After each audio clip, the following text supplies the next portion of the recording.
Hello guys, welcome to UPSC point. दोस्तों, आज के इस वीडियो में हम 1857 की क्रांति को माइंड मैप के माध्यम से कवर करने वाले हैं। और दोस्तों, माइंड मैप का सबसे बड़ा फ़ायदा ये होता है कि आपको सरलता से सारी चीज़ें समझ आ जाती है और उनको याद करना भी आसान हो जाता है।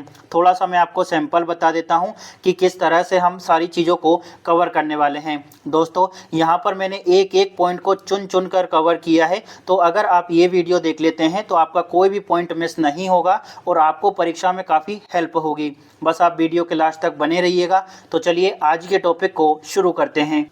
दोस्तों, 1857 की क्रांति में हम सबसे पहले पढ़ने वाले हैं कि आखिरकार इसके कारण क्या थे, और कारणों को मैंने अलग अलग ग्रुप में डिवाइड किया है ताकि आपको सरलता से सब कुछ समझ आ जाए और याद भी आसानी से हो जाए। सबसे पहले हम बात करने वाले हैं कि आखिरकार इसके राजनीतिक कारण क्या थे, जिसमें सबसे पहला पॉइंट है ब्रिटिश सरकार की साम्राज्यवादी नीति। दोस्तों, ब्रिटिश सरकार ने हड़प नीति और सहायक संधि प्रणाली के माध्यम से बड़े बड़े राज्यों को अपने अधीन कर लिया था, और इसी वजह से जो राजा रजवाड़े थे ना, वो ब्रिटिश सरकार से असंतुष्ट थे।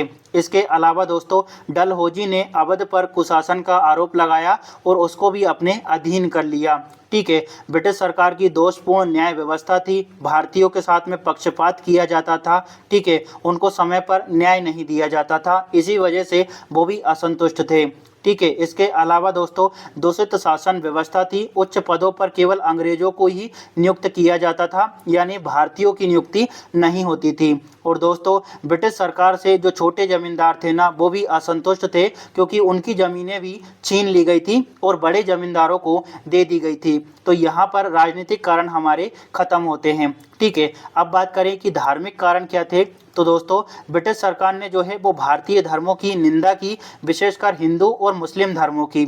ईसाईकरण की जो पद्धति थी उसको बढ़ावा दिया और भारतीय लोगों को ईसाई बनाए जाने का प्रयास किया जा रहा था। इसके अलावा दोस्तों, धार्मिक अयोग्यता अधिनियम पारित किया गया 1850 में, जिसके तहत ये कहा गया कि अगर कोई व्यक्ति अपना धर्म परिवर्तित करता है तो उसको संपत्ति से बेदखल नहीं किया जाएगा। जबकि भारतीयों को ऐसा लग रहा था कि भैया जब धर्म ही परिवर्तित कर लिया तो क्यों संपत्ति दें, इस वजह से वो भी नाराज थे। तो यहाँ पर दोस्तों धार्मिक कारणों की हमने चर्चा कर ली है। अब हम बात करते हैं कि इसके आर्थिक कारण क्या थे। आर्थिक कारणों में दोस्तों सबसे पहला पॉइंट है ब्रिटिश सरकार की आर्थिक नीतियां। इसके तहत दोस्तों अंग्रेजों ने भारत में स्थायी बंदोबस्त, रैयतवाड़ी व्यवस्था, महालवाड़ी व्यवस्था को लागू किया, जिसके कारण किसान वर्ग को अधिक मात्रा में लगान या फिर टैक्स देना होता था, जिससे उसकी आर्थिक स्थिति जो है काफ़ी बिगड़ गई थी। और दोस्तों, अंग्रेजों ने अपने लाभ के लिए भारतीय उद्योगों का विनाश करना चाहा। कुटीर उद्योग जो है वो समाप्त किए गए। भारतीय वस्त्रों पर अधिक मात्रा में टैक्स वसूला जा रहा था। इसके अलावा कच्चा माल जो है दोस्तों वो भारत से बाहर जा रहा था और निर्मित वस्तुएं जो है वो इंग्लैंड से भारत में आ रही थी। इस वजह से जो भारत का उद्योग धंधा है वो धीरे धीरे गिर रहा था। इसके अलावा दोस्तों, जब उद्योग पिछड़ रहे थे तो शिल्पकार और कारीगर जो है वो बेरोजगार हो रहे थे। और दोस्तों, अकालों की बारंबारता बढ़ रही थी, बड़ी मात्रा में अकाल भारत में आ रहे थे, लेकिन सरकार जो है कोई भी सहायता नहीं कर रही थी और बड़ी मात्रा में लगान वसूली जा रही थी। तो इस वजह से जो आर्थिक स्थितियां हैं ना, उन्होंने भी 1857 की क्रांति में काफ़ी योगदान दिया। चलिए अब आगे बढ़ते हैं और अब हम बात करने वाले हैं कि सैनिक कारण क्या थे। सैनिक कारणों में दोस्तों सबसे पहला पॉइंट है कि भैया जो भारतीय सिपाही थे ना, उनको जाति और धर्म से संबंधित चिन्ह पहनने पर रोका गया। इसी के साथ साथ कुछ समय के लिए दोस्तों विदेशी सेवा को अनिवार्य कर दिया गया। अंग्रेजों ने एक आदेश पारित किया जिसके तहत ये कहा गया कि अगर किसी व्यक्ति को ब्रिटिश सेना में शामिल होना है तो उसको कुछ समय के लिए भारत से बाहर जाकर सेवा करनी होगी। इसी के साथ साथ दोस्तों जो अंग्रेज थे उनको अधिक वेतन मिलता था और भारतीय सैनिकों को कम वेतन मिलता था। इसके अलावा दोस्तों अवध का विलय कर लिया गया और अवध में जो सेना थी ना वो बेरोजगार हो गई। तो यहाँ पर हमने सैनिक कारणों को देख लिया। अब हम बात करते हैं कि सामाजिक कारण क्या क्या थे। तो दोस्तों अंग्रेज जो हैं वो भारतीयों के प्रति नस्लीय भेदभाव करते थे। भारतीयों से कहते थे कि आप तो काले हो, अश्वेत हो और असभ्य हो, और हम जो हैं आपको सभ्य बनाना चाहते हैं। इसी दौरान अंग्रेजों ने सती प्रथा का उन्मूलन कर दिया, विधवा पुनर्विवाह अधिनियम पारित किया और महिला शिक्षा को प्रोत्साहन दिया। तो भारतीयों को ऐसा लगा कि अंग्रेज जो हैं हमारी संस्कृति को बदलना चाहते हैं, हमारी सभ्यता को बदलना चाहते हैं। इस वजह से उनमें असंतोष का जन्म हुआ। इसके अलावा दोस्तों अंग्रेज जो हैं मंदिरों और मस्जिदों में जो भी धन आता था ना, उन पर टैक्स लेते थे। इस वजह से भारतीय असंतुष्ट थे। ठीक है, तो यहाँ पर आपको इतना समझ आ गया होगा। दोस्तों 1857 की क्रांति के कई कारणों में एक प्रमुख कारण था बाहरी घटनाओं का प्रभाव। देखिए दोस्तों, प्रथम आंग्ल अफगान युद्ध हुआ था 1838 से लेकर 42 के बीच में। इस दौरान ब्रिटिश सेना जो है वो पराजित हो गई थी, यानी उनकी हार हो गई थी। इसके अलावा क्रीमिया के युद्ध में भी दोस्तों अंग्रेजों को भारी क्षति हुई और इसी वजह से भारतीयों में ये आत्मविश्वास आया कि अंग्रेजों को भी पराजित किया जा सकता है। तो उम्मीद करता हूं कि आपको ये भी अच्छे से समझ आ गया होगा। अब बात करते हैं कि इस क्रांति के तात्कालिक कारण क्या थे। दोस्तों ब्रिटिश सेना में नई एनफील्ड राइफल का प्रयोग शुरू किया गया, जिसके कारतूसों को लोड करने से पहले मुंह से काटना होता था और ये अफवाह फैली कि इन कारतूसों में गाय और सुअर की चर्बी का उपयोग किया गया है। तो उम्मीद करता हूं कि ये भी आपको समझ आ गया होगा। चर्बी वाले कारतूसों के मुद्दे पर 29 मार्च 1857 में दोस्तों बैरकपुर छावनी में मंगल पांडे ने इन कारतूसों के प्रयोग का विरोध किया कि भैया इन कारतूसों का इस्तेमाल हम नहीं करेंगे। ठीक है, मंगल पांडे ने दोस्तों अंग्रेज अधिकारी थे लेफ्टिनेंट बग और मेजर सर्जेंट ह्यूनसन, इनको गोली मार दी थी, जिसमें दोस्तों जो बग था ना उसकी मृत्यु हो गई थी। इसी वजह से दोस्तों अंग्रेजों ने 8 अप्रैल 1857 को मंगल पांडे को फांसी की सजा दे दी थी। तो यहाँ पर आपको मंगल पांडे की पिक्चर भी दिख रही होगी। यहाँ पर आपको क्या याद रखना है कि मंगल पांडे का संबंध जो है वो किस छावनी से था, बैरकपुर छावनी से। फांसी कब दी गई थी? 8 अप्रैल को दी गई थी 1857 में। ठीक है दोस्तों, जब मंगल पांडे को फांसी दे दी गई तो भारतीय जो सैनिक थे ना वो काफी असंतुष्ट हुए और उन्होंने क्या किया कि 10 मई 1857 को मेरठ के सैनिकों ने भारतीय सैनिकों को मुक्त कर दिया। ठीक है, और अंग्रेजों पर हमला कर दिया। मेरठ में इनको सफलता मिल गई और इससे उत्साहित होकर ये जो सैनिक थे ना वो दिल्ली की ओर कूच करने लगे। और दोस्तों ये दिल्ली पहुंचे 11 मई को। 11 मई को सिपाहियों ने दोस्तों बहादुर शाह जफर को हिंदुस्तान का सम्राट घोषित कर दिया। आपको ये भी अच्छे से समझ आ गया होगा। चलिए अब आगे बढ़ते हैं और कुछ महत्वपूर्ण तथ्यों की हम बात करेंगे। ये यहाँ पर आपको बहादुर शाह जफर की पिक्चर दिखाई दे रही होगी।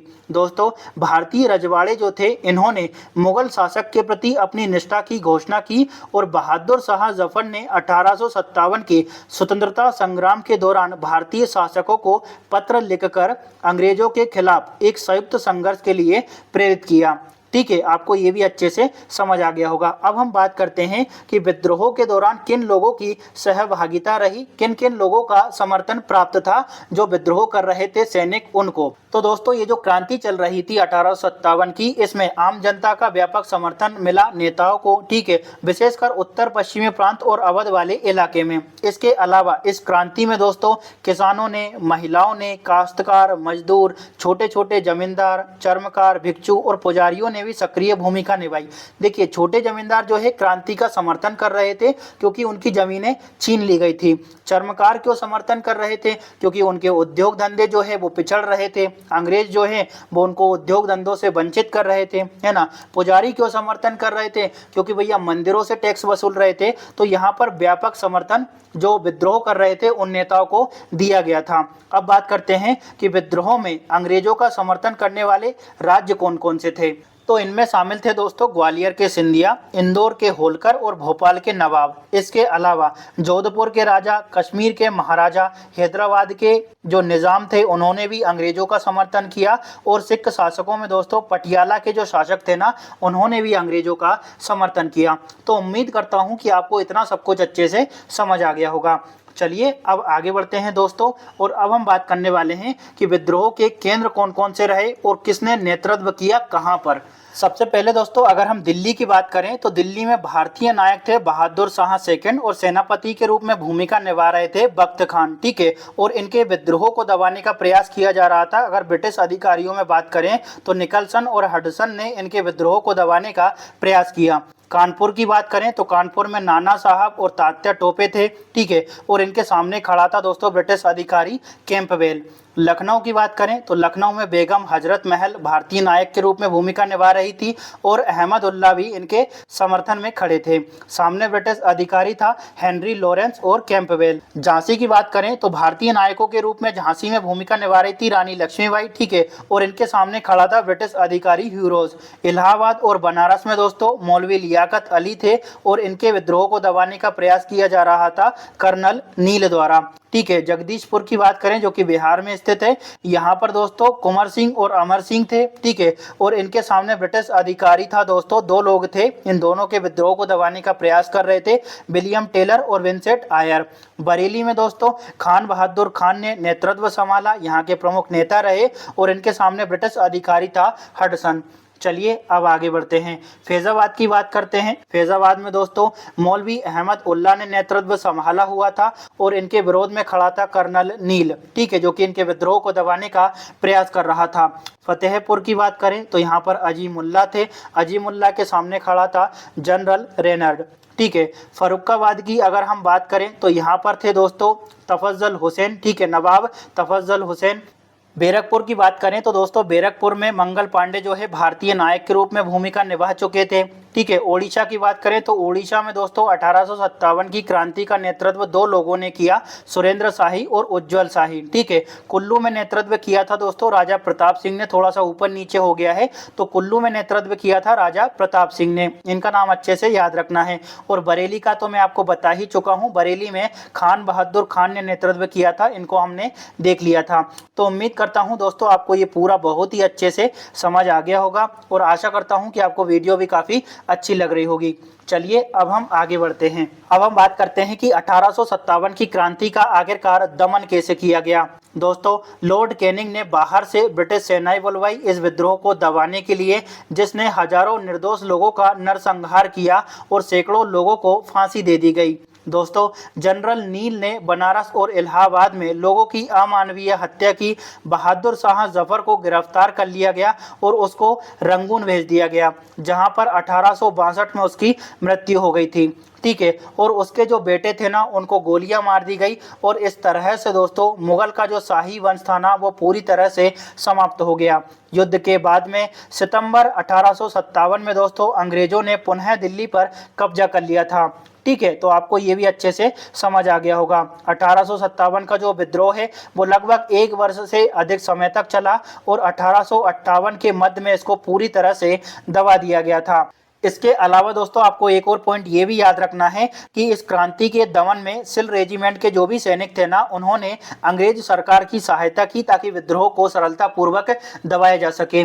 चलिए अब आगे बढ़ते हैं और अब हम बात करने वाले हैं कि 1857 की जो क्रांति थी वो असफल क्यों हुई, इसकी असफलता के कारण क्या थे। तो सबसे पहला कारण था दोस्तों कि ये जो क्रांति थी वो सीमित क्षेत्र तक फैली हुई थी, केवल उत्तर भारत में ही इसका विस्तार हुआ था, ठीक है। इसके अलावा सीमित संसाधन थे, जो भी सैनिक थे उनके पास में, जो भी विद्रोह कर रहे थे उनके पास में केवल तलवार भाला इस तरह से छोटे छोटे हथियार थे, जबकि अंग्रेजों के पास में दोस्तों आधुनिक हथियार थे, आधुनिक बंदूकें थी, तोप थी, डाक तार यातायात के साधन थे। तो इस वजह से वो एक स्थान से दूसरे स्थान पर आसानी से जा सकते थे। इसी के साथ साथ दोस्तों संगठित विचारधारा का अभाव था, सभी लोग अपने अपने हितों के लिए लड़ रहे थे। जैसे अगर हम अवध की बात करें तो अवध के जो सैनिक थे वो बेरोजगार हो गए थे, इस वजह से वो विद्रोह कर रहे थे। लक्ष्मीबाई जो है वो हड़प नीति से परेशान थी, तो संगठित विचारधारा का अभाव था, ठीक है। कुछ लोग अंग्रेजों का भी समर्थन कर रहे थे, जैसे निजाम, सिंधिया, पटियाला के जो शासक थे वो अंग्रेजों की सहायता कर रहे थे।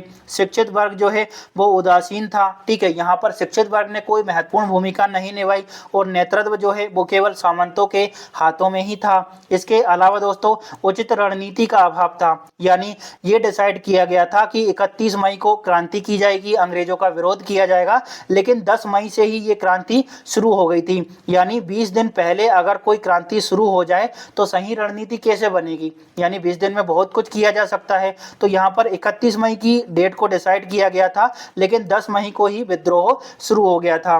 तो इस तरह से रणनीति का भी अभाव था। तो यहाँ पर आपको ये समझ आ गया होगा कि 1857 की जो क्रांति थी वो असफल क्यों हुई। ठीक है, चलिए अब आगे बढ़ते हैं। अब हम बात करने वाले हैं कि आखिरकार इसका प्रभाव क्या पड़ा। परिणामों में दोस्तों सबसे पहला पॉइंट ये है कि ब्रिटिश कंपनी का शासन पूरी तरह से समाप्त हो गया और उसका स्थान जो है वो ब्रिटिश क्राउन ने ले लिया। इसके अलावा धार्मिक मामलों में हस्तक्षेप की नीति अपनाई गई कि अब जो कंपनी है, जो अंग्रेज है, वो धार्मिक मामलों में हस्तक्षेप नहीं करेंगे। ब्रिटिश साम्राज्य का जो विस्तार किया जा रहा था, जैसे हड़प नीति के माध्यम से, उस पर रोक लगा दी गई।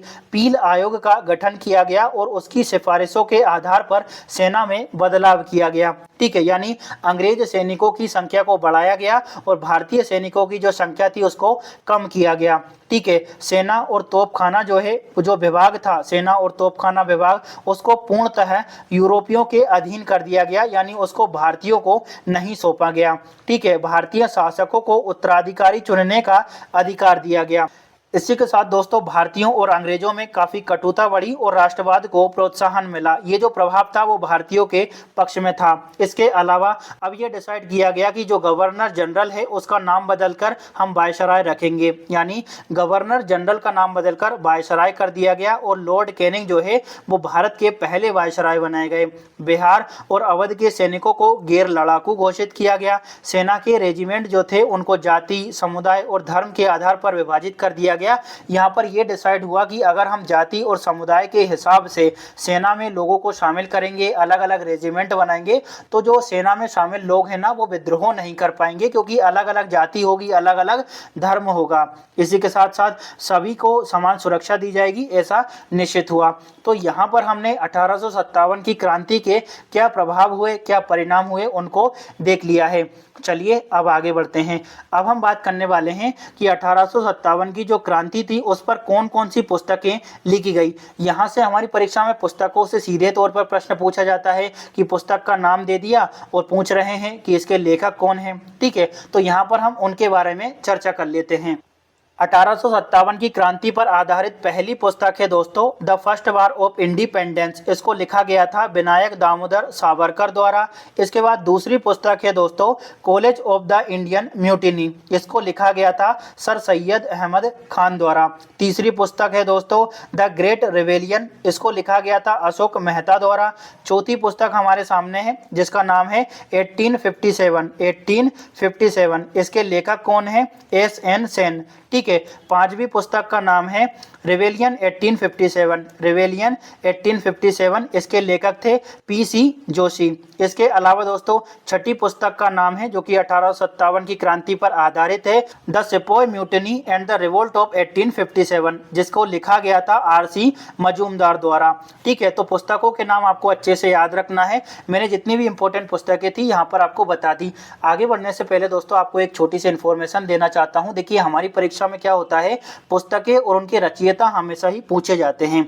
तो मैंने जो प्राचीन भारत की पुस्तकें थी और जो आधुनिक भारत की पुस्तकें थी और उनके जो लेखक थे उनको ट्रिक के माध्यम से याद करवाया है। तो आप चाहें तो उस वीडियो को देख सकते हैं, उसका लिंक मैं आपको डिस्क्रिप्शन में दे दूंगा, तो वहां से क्लिक करके आप सीधा वीडियो पर पहुंच सकते हैं।